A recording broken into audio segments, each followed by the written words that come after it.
సంగారెడ్డి నియోజకవర్గంలో కాంగ్రెస్, బీఆర్ఎస్ నేతలు రాజకీయ డ్రామాలు మానుకుని ప్రజా సమస్యలపై దృష్టి సారించాలని తెలంగాణ రక్షణ సేన రాష్ట్ర నాయకుడు, జహీరాబాద్ పార్లమెంట్ ఇన్ఛార్జి నెమలికొండ వేణుమాధవ్ సూచించారు.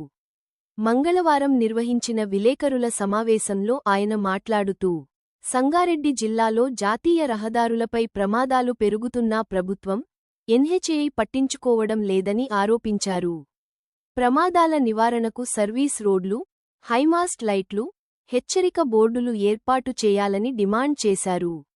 ఈ నెల 15న సీఎం రేవంతరెడ్డి జిల్లా పర్యటన సందర్భంగా మంజీరా జలాల విషయంలో స్పష్టత ఇవ్వాలని కోరారు. జిల్లా ప్రజలకు తాగునీరు అందకుండా హైదరాబాద్కు నీటిని తరలిస్తే సహించేది లేదన్నారు. సంగారెడ్డి, జహీరాబాద్, ఆందోల్, సదాశివపేట మున్సిపాలిటీల్లో డంపింగ్ యార్డులు, వ్యర్థాల శుద్ధి కేంద్రాలు ఏర్పాటు చేయాలని డిమాండ్ చేశారు. ప్రజా సమస్యలపై భవిష్యత్లో గ్రామస్థాయి నుంచి ఉద్యమాలు చేపడతామని తెలిపారు.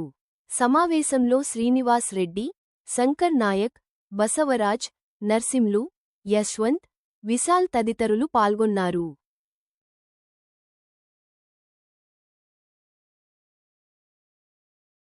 పత్రికా విలేకరులందరికీ కూడా నమస్తే. జిల్లాలో ప్రధానంగా సంగారెడ్డి కేంద్రంగా రాజకీయాలు చాలా హాట్గా ఉన్నాయి. బీఆర్ఎస్ మీద కాంగ్రెస్, కాంగ్రెస్ మీద బీఆర్ఎస్ విమర్శలు గుప్పించుకుంటున్నాయి. ప్రధానంగా నిన్న రాత్రి జహీరాబాద్ ప్రాంతంలో సత్వార్ యూటర్న్ దగ్గర రోడ్డు ప్రమాదంలో ఆటో నుజ్జునుజ్జై 7 మంది మరణించినారు. అదే సమయంలో విఎస్టీ వెంకటాపూర్ దగ్గర కార్ యాక్సిడెంట్ అయి సదాశివపేట పట్టణవాసులు పేరున్న నల్ల శంకర్ గారు, బొడగామ మల్లికార్జున్ గారు ఎంఆర్ఎఫ్ పర్మనెంట్ ఎంప్లాయ్, వారు రోడ్డు ప్రమాదంలో మరణించడం జరిగింది. ఈ సందర్భంగా మృతులందరికీ కూడా నివాళులర్పిస్తూ ఈ సంగారెడ్డి జిల్లాలో ప్రధానంగా 2 జాతీయ రహదారులు ఉన్నాయి. ఈ 2 జాతీయ రహదారులు కూడా ఇప్పుడు నేషనల్ హైవే 65 అయితే ప్రారంభించి టోల్ ట్యాక్స్ తీసుకోబట్టి దగ్గర మళ్ళీ 8 సంవత్సరాలు కావస్తుంది. అడ్డగోలుగా టోల్ రేట్స్ కడతా ఉన్నారు, వాహనాలు కడతా ఉన్నారు. కానీ ఎక్కడ కూడా national highway authority of India వాళ్ళు కనీస భద్రతా చర్యలు లేకుండా మనం చూస్తూ ఉన్నాం. జహీరాబాద్ పట్టణంలో నెక్సా షోరూమ్ దగ్గర అల్గోల్ చౌరస్తా, అక్కడ పోతుంటే ప్రాణం ఉంటుందా పోతుందా, ఎంత వేగంతో వాహనాలు వస్తుంటే తెలుసు. ఆరూరు దగ్గర, లింగంపల్లి దగ్గర, నందికన్ దగ్గర, అన్నిటికన్నా గతంలో జగ్గారెడ్డి గారు ధర్నా చేసిరు, 6 ఏళ్ళు అయినట్టుంది నిజాంపూర్ చౌరస్తా దగ్గర. అక్కడ కూడా రోడ్ దాటాలంటే ఎముడు కనబడతారా ఇంటికి తీరుతామా తెలియని పరిస్థితి నెలకొంది. అడ్డగోలుగా టోల్ ట్యాక్స్ వసూలు చేస్తూ అసలు ఎన్ని ప్రమాదాలు జరిగినాయి ఈ సంవత్సరంలో. ఈ బాధ్యత ఎవరు తీసుకుంటారు? నేషనల్ హైవే అథారిటీ తీసుకుంటుందా, లేకపోతే జిల్లా పోలీస్ శాఖ తీసుకుంటుందా? సమన్వయ లోపమా? యూటర్న్ల వద్ద ప్రధానంగా మనం కిష్టాయిగూడెం దగ్గర చూస్తుంటాం, ఒక ఐమాస్ లైట్లు ఖచ్చితంగా ఏర్పాటు చేయాల్సిన అవసరం ఉంది. సాయంత్రం అయితే ఆ యూటర్న్ల దగ్గర బైక్ రైడర్స్ లేకపోతే ఆటోల వాళ్ళు మలుపుతుంటే అవేమో అతివేగంగా హై స్పీడ్ ఎక్స్ప్రెస్ వే అంటుంటాం, 6 లేన్ వే అంటుంటాం. కానీ సైడ్ పక్కకు మళ్ళీ సర్వీస్ రోడ్లు ఇప్పటికి పూర్తిగా అని పరిస్థితి. 10 సంవత్సరాలు అయింది హైవే ప్రారంభమై, ఇప్పటికీ పెద్దాపూర్ దగ్గర సర్వీస్ రోడ్ ఇన్కంప్లీట్. ఎక్కడెక్కడైతే గ్రామాలు ఉన్నాయో, కొత్తూరు కావచ్చు, లింగంపల్లి కావచ్చు, ఇంకా దిగ్వాల్ కావచ్చు, అనేక సందర్భాలలో అక్కడ కనీస భద్రతా చర్యలు లేని పరిస్థితి. నేషనల్ హైవే అధికారులు స్పష్టంగా దృష్టి పెట్టాల్సిన అవసరం ఉన్నది. ఎక్కడెక్కడైతే ఫ్లైఓవర్లు అవసరం, మీరు ఆడిట్ రిపోర్ట్ తీసుకోండి. 3 నెలలకోసారి తీసుకుంటాం కదా. యాక్సిడెంట్స్ ఎక్కడెక్కడ ఎక్కువ జరుగుతున్నాయో ప్రజల ప్రాణాలను అరిచేతిలో పెట్టుకొని హైవేల మీద తిరిగే పరిస్థితి. కనీసం హైవే మీద స్పీడ్ గన్స్ కూడా కరెక్ట్ లేని పరిస్థితి. వందలాది మంది మరణిస్తూ వేలాది మంది క్షతగాతులు అవుతుంటే ఈ ప్రభుత్వాలు నిమ్మకు నీరెత్తినట్టు ప్రజల ప్రాణాలను గాలికి వదిలేసి రోడ్డు మీద వదిలిపెట్టేసి కనీస భద్రతా చర్యలు లేకుండా చాలా దారుణమైన పరిస్థితి నెలకొన్నది. ఇమ్మీడియట్గా ఇమ్మీడియట్గా ప్రాథమిక అంశంగా జిల్లా కలెక్టర్ గారు వెంటనే రివ్యూ తీసుకోవాలా. హైవేలలో ఎక్కడెక్కడ ప్రమాదాలు జరుగుతూ ఉన్నాయి, లేకపోతే ప్రతి ఒక్కరం కూడా రోడ్డు మీద తిరుగుతుంటాం, ఎప్పుడు ఇంటికి పోతామో లేని తెలియని పరిస్థితి. ఖచ్చితంగా హైవే అథారిటీ అధికారులతోటి, ఇంకోటి జిల్లాలో 2 ఎంపీలు పార్లమెంట్ సభ్యులు ఉన్నారు, వారు ఢిల్లీలో మాట్లాడుతున్నారో లేదో కానీ ఇక్కడ గల్లీలో మాత్రం ప్రాణాలు పోతుంటే ఎక్కడి నుంచో మాట్లాడే పరిస్థితి కనబడతా ఉంది. వెంటనే ఈ యొక్క రోడ్డు ప్రమాదాల మీద నిన్న బిహెచ్ఎల్ ఫ్లైఓవర్ దగ్గర పొరపాట్లు జరిగినాయని చెప్పేసి నివేదిక వచ్చింది. అట్లా ఇప్పుడు హైవే ఇప్పుడు ఏదైతే 6 లేన్ నిర్మాణం జరుగుతూ ఉన్నదో ఎక్కడెక్కడ ప్రమాణాలు పాటిస్తున్నారో లేదో తెలియని పరిస్థితి. ప్రజల ప్రాణాలతో ఆటలాడొద్దని చెప్పేసి ఈ సందర్భంగా అధికారులకు, ప్రజాప్రతినిధులకు విజ్ఞప్తి చేస్తూ ఉన్నాం. జిల్లా ఉన్నతాధికారులు వెంటనే ఒక రివ్యూ మీటింగ్ ఏర్పాటు చేసి పోలీసు ఉన్నతాధికారులు ఎక్కడెక్కడ ప్రమాదాలు జరిగే అవకాశం ఉన్నాయి స్పీడ్ గన్స్ ఏర్పాటు చేయడం. రెండవది అతి ముఖ్యమైనది ఆటోల ప్రయాణికులు చేసి. నిన్నటి ఆటోలో 12 మందో 13 మందో ఉన్నట్టు, 7 మంది చనిపోయారు, 5 మంది అక్కడికక్కడే చనిపోయారు. అదే రకంగా ఈ డివైడర్ ఏదైతే ఉందో హైవే మీద యూటర్న్స్ డివైడర్ దగ్గర ప్రమాదాలు అది మనం నిన్న చూసినాం. అతివేగంగా వచ్చినా కూడా డివైడర్ని దాటుకొని 4 పల్టీలు కొట్టిందట కారు, అతివేగం. లేకపోతే అక్కడ వెనుక ప్రమాదం ఎట్లా జరిగింది ఇంకా పూర్తి వివరాలు తెలియదు కనుక ఎక్కువ వివరాలు లోపలికి పోతలేను. ఖచ్చితంగా ఈ ప్రమాదాలకు సంబంధించి అవసరమైనటువంటి సూచనలు ప్రయాణికులకు ఇవ్వడం. ఎందుకంటే ప్రతి నిత్యము ప్రతి కుటుంబం కూడా ఎదురు చూస్తుంటుంది, బయటికి వెళ్ళిన వ్యక్తి ఇంటికి రావాలని ఎదురు చూస్తూ ఉంటుంది. ఖచ్చితంగా ఈ రాష్ట్ర కేంద్ర ప్రభుత్వాలు బాధ్యత వహించాలి. రెండవది, ఈరోజు కేంద్ర మంత్రిగా ఉన్నటువంటి బండి సంజయ్ గారు 2 సంవత్సరాల పైన కావస్తున్నది. పెద్దాపూర్ సర్వీస్ రోడ్డు అధికారంలోకి వచ్చిన 100 రోజులలో పూర్తి చేస్తా అన్నాడు, 700 రోజుల పైన అయిపోయింది. ఈ పార్లమెంట్ సభ్యుడు కూడా ఇక్కడనే ఉన్నాడు, ఎన్నడూ కూడా దానికి సంబంధించి దృష్టిలోకి పోయిన ఆలోచన లేనట్టుంది.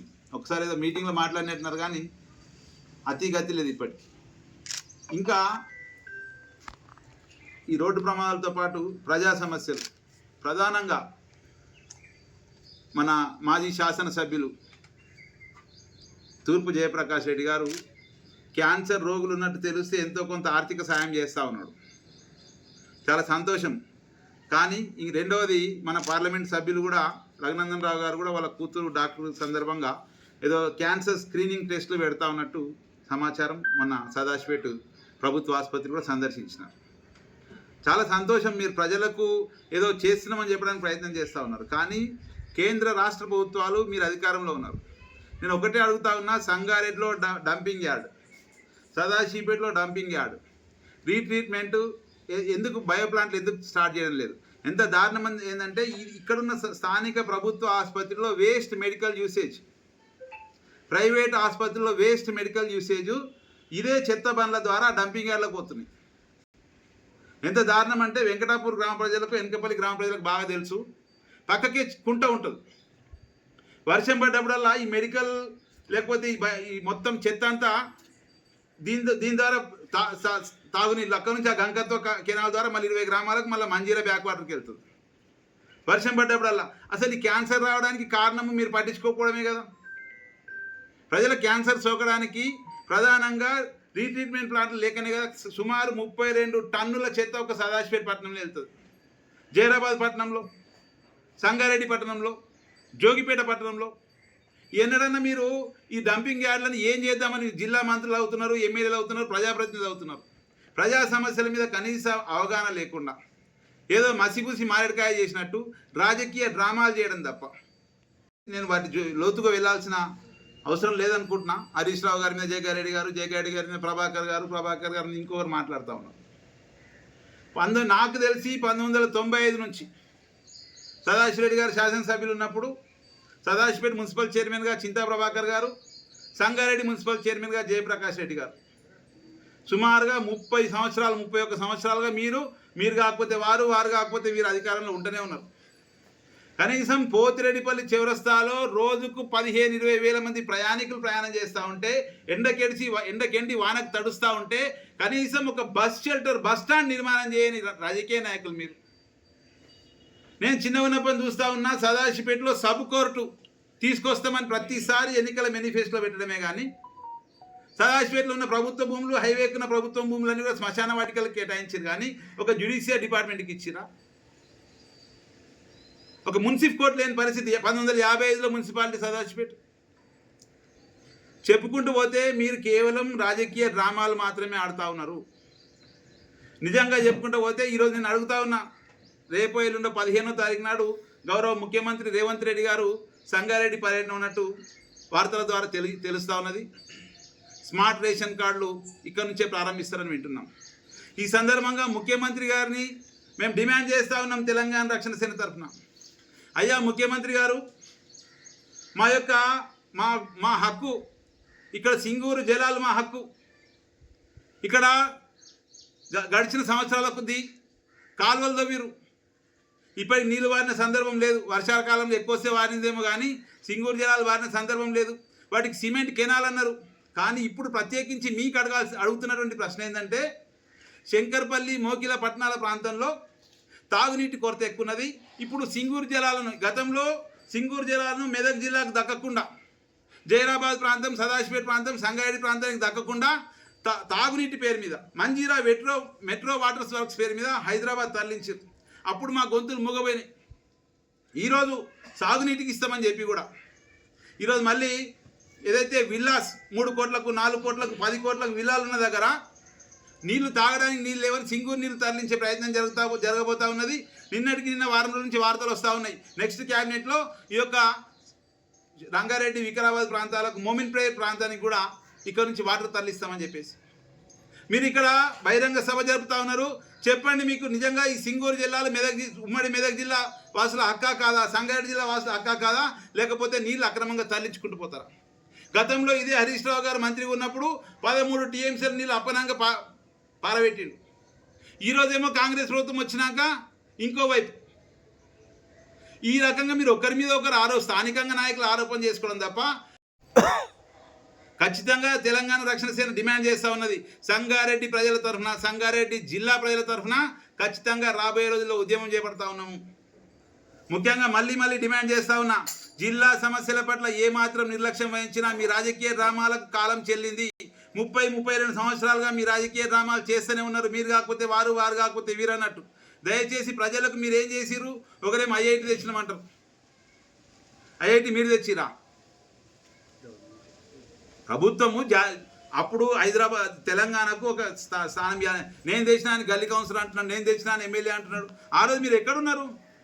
కలెక్టరేట్ కాంప్లెక్స్ 2003లోనే 2004 నాకు గుర్తున్నంత మటుకు చంద్రబాబు నాయుడు గారు శంకుస్థాపన చేసి నిధులు ఇచ్చిపోయారు. అప్పుడు అది తెలుగుదేశం పార్టీ రోజుల తెలంగాణ జిల్లా ప్రజలు అందరూ కూడా గమనిస్తూ ఉన్నారు. ఇక్కడ 300 ఎకరాలు ఖాళీ ఉంటే జగ్గారెడ్డి గారికి అడుగుతా ఉన్నా, మీరు వచ్చి అధికారంలోకి వచ్చి మళ్ళీ 2.5 సంవత్సరాలు అయింది. ఇంటి పట్టాలు మున్సిపల్ ఎన్నికల సందర్భంలో చెప్పారు 6 నెలల పట్టాలు ఇస్తా ఉన్నారు. ఫిబ్రవరిలో మున్సిపల్ ఎన్నికలు అయినాయి. ఇది ఆగస్ట్, సెప్టెంబర్. అక్కడనేమో అలియాబాద్ భూములేమో కంపెనీల పరమవుతున్నాయి. ఈ సిద్ధాపూర్ భూములు ఏ పరమైతే తెలియని పరిస్థితి. దయచేసి నేను మళ్ళీ మీ చిత్తశుద్ధిని ప్రజలు శంకించక ముందే, ప్రభాకర్ గారు కానీ జగ్గారెడ్డి గారు కానీ మీ చిత్తశుద్ధిని ప్రజలు శంకించక ముందే, మీరు 30 ఏళ్ళుగా అధికారంలో ఉంటున్నారు, ప్రజలకు ఏమన్నా చేసి ఆలోచన చేయండి, రాజకీయ డ్రామాలు మారండి అని చెప్పేసి తెలంగాణ రక్షణ సేన డిమాండ్ చేస్తూ ఉన్నది. రానున్న రోజుల్లో ప్రతి గ్రామానికి సంగారెడ్డి జిల్లాలో ప్రధానంగా జైరాబాద్, నారాయణఖేడ్, ఆందోళ్, సంగారెడ్డి నియోజకవర్గాల్లో బలోపేతమై ఖచ్చితంగా ప్రజల సమస్యల గొంతుకై మేము ఉంటామని చెప్పేసి తెలియజేసుకుంటున్నాను. జై తెలంగాణ, జై కవితమ్మ.